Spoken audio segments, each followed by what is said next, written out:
All Tripura আশা ফেসিলিটেটস ও আশা কর্মী association এবং all Tripura anganwadi কর্মী ও সহায়িকা অ্যাসোসিয়েশনের উদ্যোগে ১-১ ফুট ১ দিবসীয় কনভেনশন অনুষ্ঠিত হয় আগরতলা রবীন্দ্র শতবার্ষিকী ভবনে।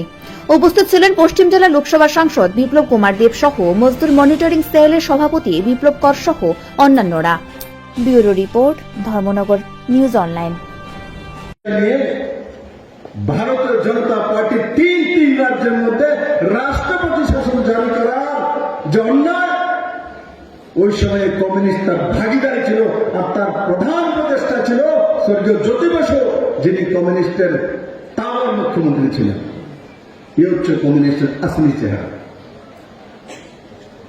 আর এখন যে ভারতবর্ষের মধ্যে রাষ্ট্রের মধ্যে যদি ক্রাইসিস না হয়, পলিটিক্যাল কারণে 356 লাগানো যায় না, তার ব্যবস্থা সুপ্রিম কোর্ট গিয়ে ভারতীয় জনতা পার্টি হি করেছে যে জনতা যখন চুনে দিয়েছে সে সরকারকে 5 বছর থাকার অধিকার দেওয়া উচিত।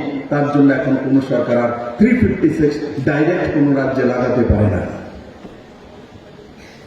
তার জন্য আমার বোনেদেরকে এই যে ওয়ান নেশন ওয়ান ইলেকশনের উপরে আমি বললাম, হয়তো আমার অনেক বোনেরা জানা নেই সেই ইতিহাস। কেন এখন আবার ওয়ান নেশন ওয়ান ইলেকশন আসলো, কেন সেটার দরকার আসলো? দরকার এসছে এদের কুকর্মের কারণে, এদেরই কুকর্মের কারণে হাজারো কোটি টাকা ইলেকশনগুলিতে খরচা হয়। আর ইলেকশনের টাকা কি রাহুল গান্ধী বাড়ি নিজের ঘর থেকে দেয়, কমিউনিস্টরা নিজেদের অফিস থেকে দেয়? আমার সামনে যারা বসে আছে, আর 140 কোটি ভারতবাসীর পরিশ্রমের টাকা দিয়ে হি ইলেকশন করানো হয়। কেউ জমিন বিক্রি করে ভারতবর্ষের মধ্যে কোন স্টেটে কোন রাজ্যে ইলেকশন করায় না।